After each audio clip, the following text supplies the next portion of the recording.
But in doing that, in facing my fears, I discovered my passion. And this is something I have a passion for because I'm able to help people. Welcome to Flip Your Script, the podcast about life's critical turning points and how people find the inspiration and motivation to move forward and rewrite their unique stories. Flip Your Script is produced by Media Minefield, a public relations firm passionate about the power of sharing stories. Specializing in earned and social media, Media Minefield helps clients take control of their unique story and message. The show is hosted by Kristi Piehl, founder and CEO of Media Minefield, who flipped her script from an Emmy-winning journalist to a successful entrepreneur and speaker. For 33 years, Jean Abbott believed she had a form of cerebral palsy, which kept her confined to a wheelchair and made daily tasks difficult. Her Flip Your Script story came in the form of a different doctor, a different diagnosis, and a single pill. She is now sharing her shocking medical misdiagnosis story to help others. Jean, welcome to the Flip Your Script podcast. Oh, thanks so much for having me here today, Kristi. It's great to be a part of it. Your story is one of these that, a lot of people flip their script and have struggles. I would argue everyone has that, but yours is physical. I mean, you went from wheelchair to walking and doing all the things that you couldn't do. So let's start back with the wrong diagnosis. When did it happen and what did you think you had? So my parents started noticing physical limitations about the time I was age 1. And by the time I was about 4, I was seeing one of the best neurologists in the country, if not the world, having difficulty using my arms and my legs. And I was originally diagnosed with spastic diplegia, which now falls under the umbrella of cerebral palsy. So, and yes, it did. It affected my arms and my legs. I never played sports and was using a mobility scooter by the time I was 18. So it was one of these diagnoses that progressively got worse. So your ability to be mobile and your function was decreasing as you aged. Is that true? Yes, that is true. And ironically, which was really odd about my symptoms that I had, is I would do very well in the morning and I would get worse as the day would go on. So in the morning, that's when I would do my chores and play outside with friends. But by evening, my mom would have to actually put me to bed at night because I had such severe limitations by then. So sleep was a huge factor in my mobility. And as I, became older and I went off to college, I wasn't getting as much sleep. So I kind of started getting a little bit worse. And then after I had my 2 daughters, I became significantly worse because, as all parents know, that once you have children, you really never get a good night of sleep ever again. So my symptoms were declining greatly at that point. And did your physician who was treating you when you were a child ever talk about the impact of sleep, or did you ever mention that? And he or she went, well, that's weird, because it's odd. It doesn't seem like sleep should impact something like cerebral palsy. Correct. It is odd. And it is something that I brought up in my appointments because sleep was such a huge factor. If I didn't get a good night of sleep, walking would be a challenge the next day. And in college, actually, that was when it really became a problem, because I had a roommate that actually snored really loudly all night long. And so I wasn't getting any sleep whatsoever. And that was really when I brought it up even more so to the doctor. And he said, well, yes, sleep is an important factor. And I think, with all of us, sleep is an important factor to be able to function. But for me, it literally made it so I could not walk. And so he just kind of said, well, we're going to get you your own dorm room. And so then I slept better and then I was able to walk more. But yeah, it was something I always talked about with all of my different neurologists that I saw throughout my years. Did it hurt? Did your body physically hurt? It was very uncomfortable. I don't know if hurt would be the right word to use. And I think part of it is because I never knew any differently. I mean, doctors nowadays tell me I do have a really high pain tolerance, and I guess it kind of makes sense. And since I do still have symptoms I deal with now, it is painful. And it's something I didn't notice back in the day, but it was more just like growing up with the wrong diagnosis. It was more, I would say the word would be uncomfortable. uncomfortable I couldn't relax. Like I couldn't calm my muscles enough to just relax. And so uncomfortable would be more, I think, of a word I would use than painful. After so many years of seeing physicians and being in the care of doctors and nurses and taking medications, how did you finally get to the right diagnosis?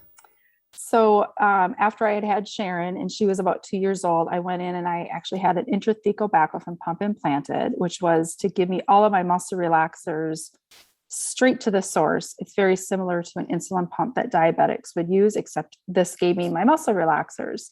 But I ended up being on so many muscle relaxers, being over medicated through it, that I really became a human noodle.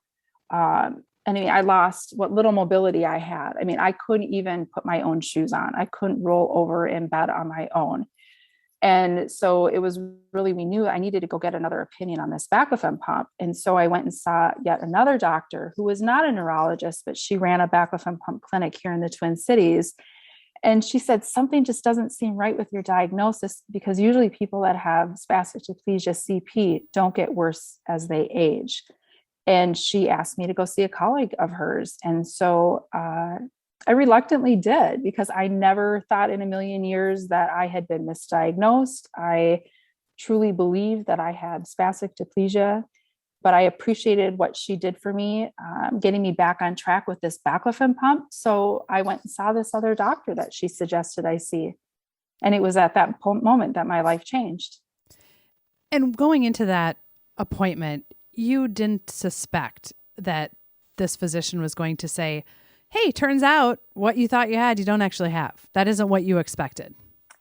That is the last thing I expected. I really was just kind of going through the motions and going to this doctor to show her that I appreciated what she did for me and I trusted what she was leading me to go do. I wasn't even able to drive myself to that appointment, and my brother picked me up and brought me there, and I wasn't even able to walk in. So he put me in a wheelchair and wheeled me into that appointment that forever changed my life. Up until this point, had you spent a lot of time? This was a few years ago. So we have to think about, being a 15-year-old. When you were a 15-year-old, you couldn't Google or look for a Facebook group that had the same thing. So you didn't know other people that had this. Like now, I suspect that there are groups and there are probably different. There might be a TikTok group of people with this. It's just a different world. But then you couldn't go to MedMD and see if you had what they thought you had. It never crossed your mind. No, you're really aging me now, because when I was a teenager, there wasn't even an internet. So the thought of that, my mom as a child, when I was a child, my mom, when we would go to these doctor's appointments and we'd be at, them all day long, and she would go into the medical library to try and read up on what could be. And then, she was trying to find all these answers aside from just trusting our doctors.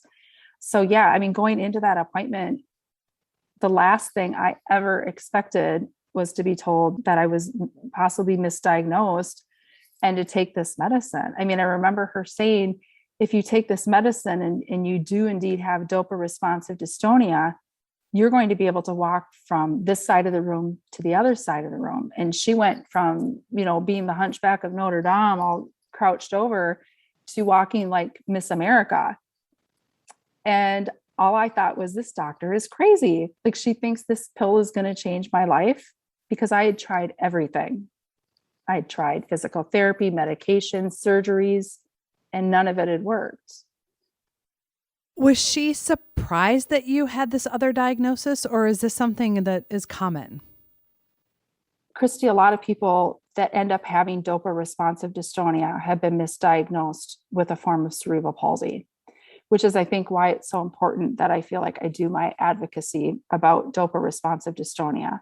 Now, I try not to give people false hope that if they have CP, that they have DRD, but I do think there are some definite symptoms that those of us with DRD have that people don't have that have CP, which is really the whole sleep piece of it, of being better in the morning and getting worse as the day goes on. That's really kind of a big reason why I do this advocacy work, because it is like they say, there's only about 1 in a million that have it. But since sharing my story and having it go viral and doing a lot of different public speaking, I've had over 25 people reach out to me to say that they heard my story, went and talked to their doctor about it, and they too found out that they've been misdiagnosed. So other people that are in wheelchairs are now walking. It's just amazing to me that something that really is part of your identity, that this diagnosis for your whole life, it was your normal. You had children and figured out how to live with it. You put your whole life around being someone with this, I don't want to, disability isn't the right word, but with this diagnosis, someone who had to live in a way that was difficult. You had surgeries, you had medications. So when someone says, turns out, Jean, you just need this pill, which sounds a little bit like, I don't know, Alice in Wonderland or something, or the Matrix, just take one of these pills, right? And everything will be better. That had to have impacted who you are as a human, not just the physical stuff, but you were always someone who had this diagnosis and now you're someone who doesn't. How did you deal with that mentally? Oh my gosh. So I've never been one to handle change well. And I think, when people hear, oh my gosh, you get this correct diagnosis and now you have this newfound mobility and life is so wonderful. But even that change was scary. It was scary because there was this whole unknown. I mean, I didn't know what it was like to be able to walk easily. Facing that fear the very first time that I walked to the mailbox by myself. I mean, and there was definitely a fear there. That's probably one of the scariest things I've ever had to do, walk to the mailbox. But I decided that moment, well, it was Easter Sunday, just 3 days after I realized that I had been given a new diagnosis. And it was at Easter Sunday that I was standing for the first time independently in a decade.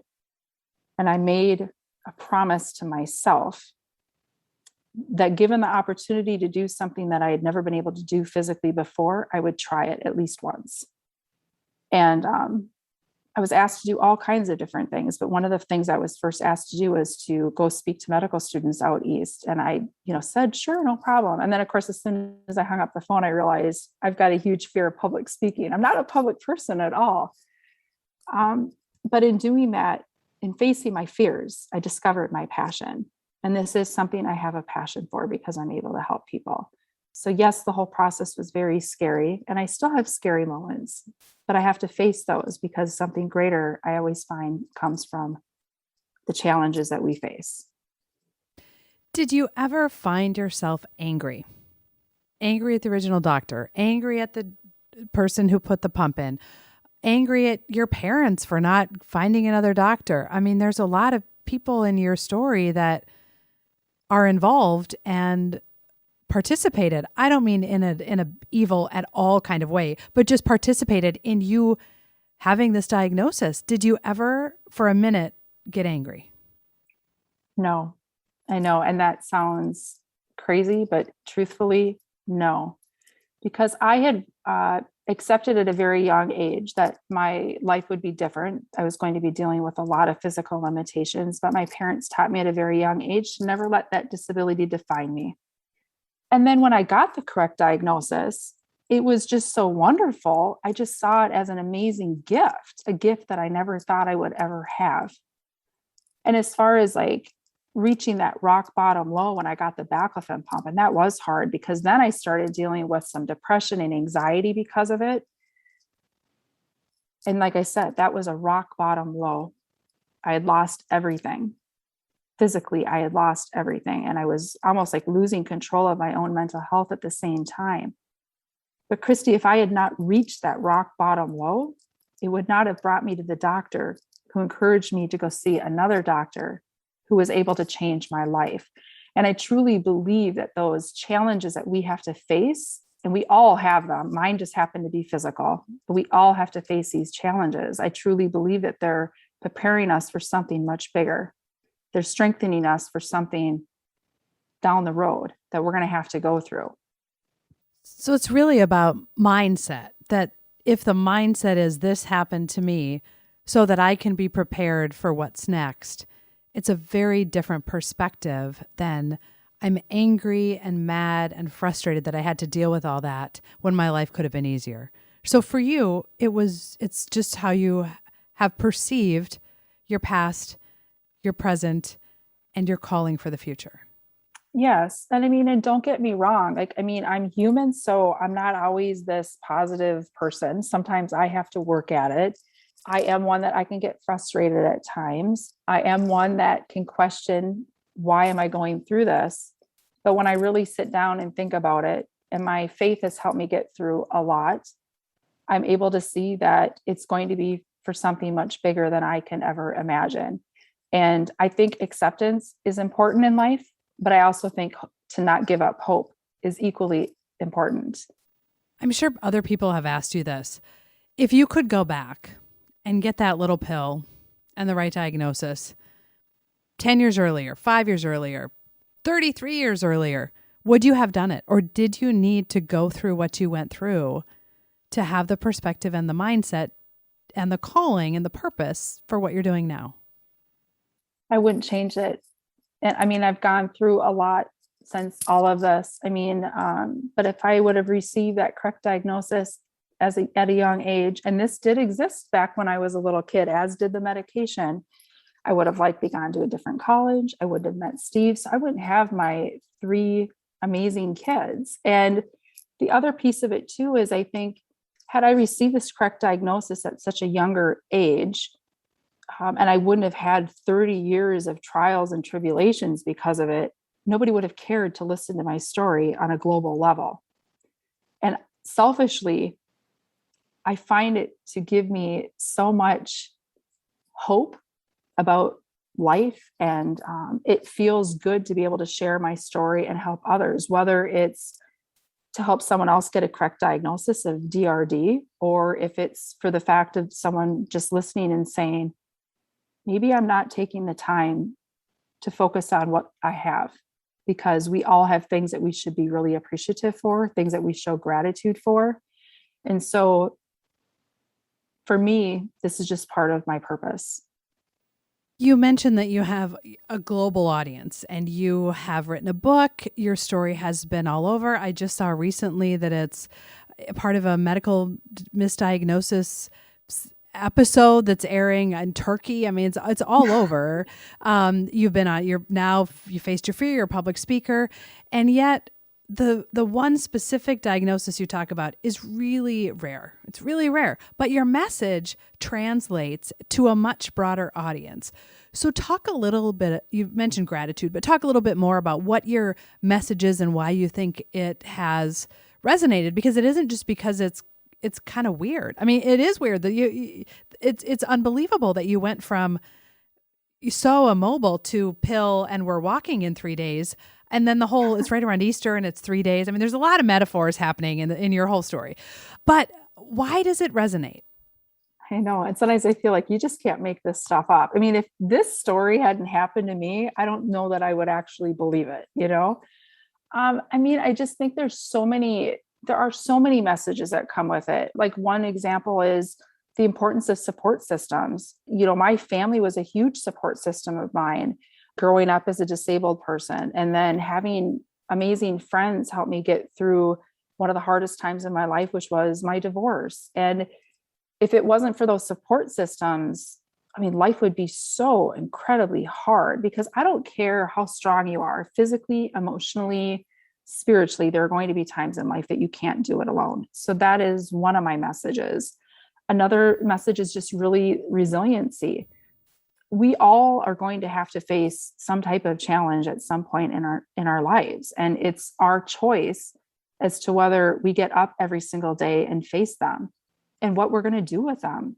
There are circumstances of life that we can't change, but we can always focus on our attitude. I mean, we have the choice to make it a great day or make it horrible. I mean, I choose to focus on the good. And, you know, you asked earlier too about, am I angry about everything I missed out on in life? And the thing is I feel like if I were to focus on everything that I missed out on, you know, I would be irritable and crabby, and everybody would understand that. But if I spend that time focusing on what I missed out on, I can't appreciate what I do have. And I am so grateful for what I have in my life and the people I've met and the children that I get to see every single day. I feel really, really blessed and fortunate. Is what you're doing now with your story, is that your full-time job? Well, I do it a lot. I do a lot of speaking. And of course, as you know, because you helped me get through the PR of when my story went viral, I still have symptoms that I deal with. So I really have to make sure I keep my stress levels low and get lots of sleep and stuff. But yes, speaking is basically what I do. That's what I do, along with being a mom. So my children are 19, 17, and 9. And when we met, because you mentioned it briefly, my company was early. We had a few years in.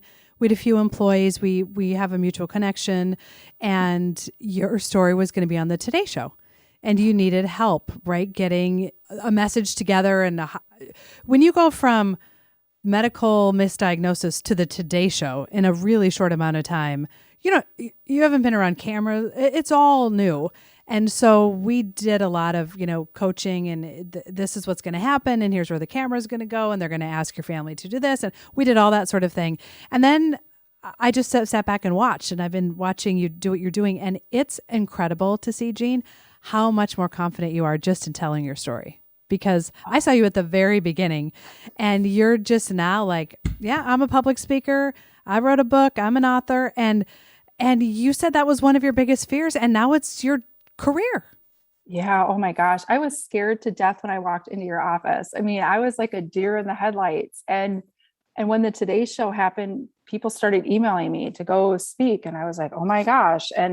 But I faced that fear and I did it. And I'm really proud to say now I'm actually the dean of the Speaker Academy with the National Speakers Association Minnesota chapter. So I think it's important for your listeners to know that, don't ever think that you can't do something, because if you're determined and you take the time and you rely on your support systems, there's nothing that you can't get through. And it's also important, I think, in your story to note that you didn't go from correct diagnosis to speaker who's the dean in a state.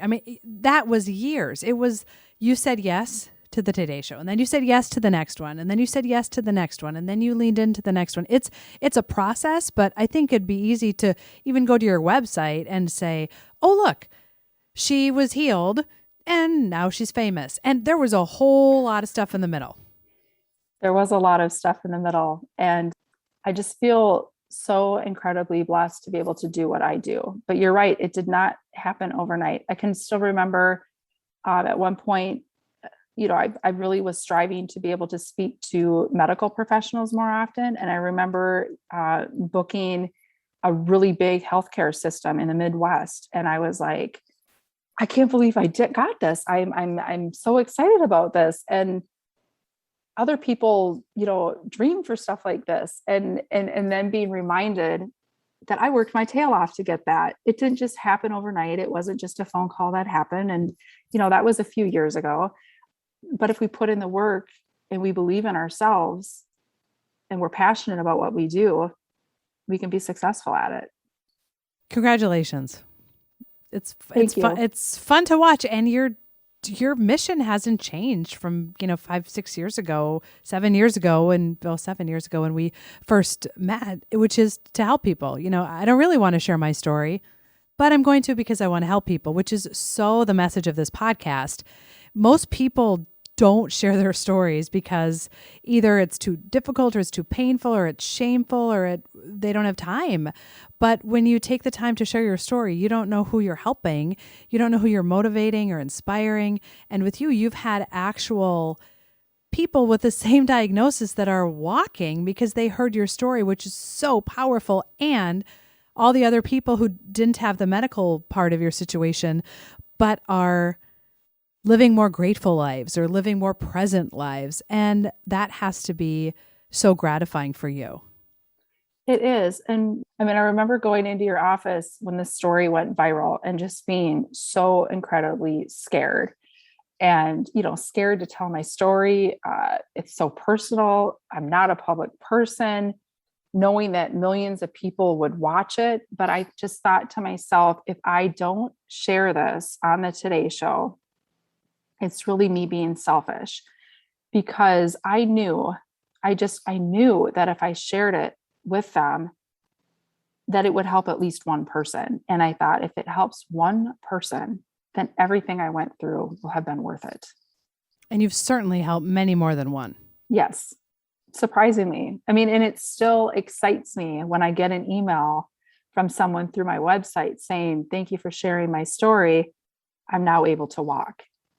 And that's what keeps me going. It really keeps me going, because there are days that I'm just like, should I be doing this anymore? I mean, we all doubt ourselves and what we're doing with our lives. But when I get those messages, it's like, yep, this is what I'm supposed to be doing. And I carry on. You mentioned before that at one point, the scariest thing you could do was walk to the mailbox. And then you said getting on stage would be scary. And then you said, sharing your story large scale would be scary. So what scares you now? Honestly, sometimes I think succeeding scares me more than failing, but just striving to be the best that I can be as a mom and a speaker. I just want to succeed in everything. And obviously we can't succeed in everything, but I do my best to achieve that. I've learned that I just need to trust God and what his plan is for me. And so one of the things that I've really learned from my colleagues that are speakers is that if we don't do things that are scary once in a while, then we're not going to grow as a person. And so I must do what's scary.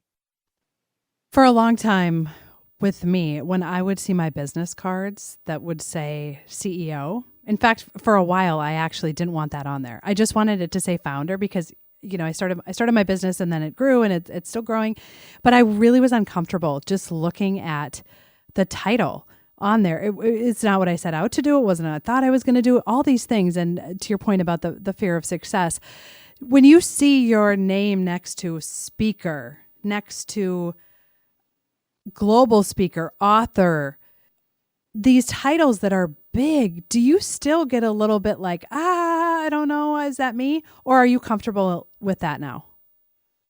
I've gotten more used to it. I'm still not, one thing that I really don't enjoy doing is tooting my own horn and talking about all the amazing things that I've done, because it just sounds so arrogant, and that's really not me.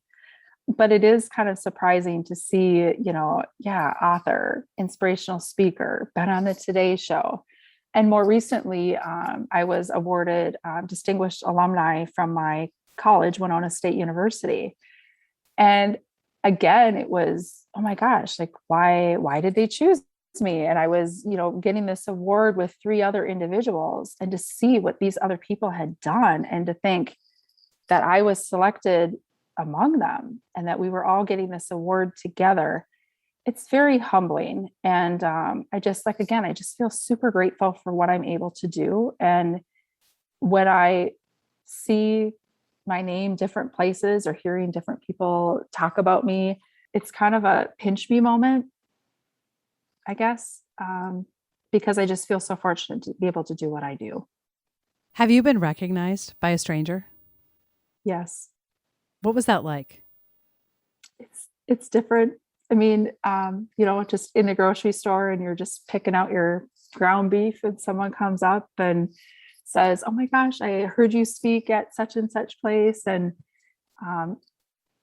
it's also an amazing feeling though, because, they'll say your message of, focusing on the positive every single day. I heard you speak 2 years ago, but yet I still think about that every single day when I get up. It's very humbling, and it's just a good feeling to know that I'm making a difference. So it's always kind of fun though. And I think my kids though, they kind of like eye roll, because to me, I'm just mom. What's next for you? What's the next big stage, or what's another book? I don't know. What's in your future? Just kind of getting out there and speaking again now that people are actually having in-person events, which is exciting because I've really missed it. So just kind of continuing to speak. I know people that have read my first book, Misdiagnosed, they're asking me, when's the second one coming out? They want to know what's been going on since that happened. And I toy around with the idea, but maybe when my other daughter goes off to college, I can work on that some more. In your spare time? In my spare time, yes. We'll put links to the Today Show and some of the other things that you've done and your book on the Flip Your Script podcast website. I want to end our conversation like I end every episode with a question about a quote. Is there a quote or scripture or lyric, or people have done all sorts of different things in words that can help someone else? What would you like to share? The quote that I always lived by growing up as a child and even now as an adult is that everything happens for a reason. I just have to trust that what I'm going through right now is preparing me for something so much bigger. And usually it's much bigger than I can ever anticipate. Saying everything happens for a reason is really interesting considering your life story. I think it's easy to say everything happens for a reason. I got a flat tire, but everything happens for a reason. I was misdiagnosed and had surgeries and was in a wheelchair. So I think for folks who are listening, the power of perspective, and you can't do it alone. And all the things that you learned from first diagnosis to correct diagnosis to where you are today. And so when you say everything happens for a reason, it has a different impact. It definitely does. It definitely does. But it just helps you get through the hard times, I think. It helps you get through the hard times. Thank you. And as you said earlier, everyone has hard times. Everyone struggles. It looks different. And to continue to consider the current challenge, the current struggle as something preparing you for what's next. And guests have said it before. Jean said it. Feel the fear, face the fear, do it anyway. My hope is Jean's story empowers you to believe you're capable of more than you think, to discover motivation, to uncover inspiration, and to find the strength to turn the page. Thank you for listening to Flip Your Script, hosted by Kristi Piehl and produced by Media Minefield. If you like our message, please be sure to give us a 5-star rating, subscribe to the show, and share our episodes with your family and friends. Do you or someone you know have a story about flipping your script? We'd love to share it. Contact us on our website, flipyourscriptpodcast.com. To stay up to date on all things Flip Your Script, make sure to follow host Kristi Piehl on social media. You can also check out the website for pictures, resources mentioned in the show, and other great episodes.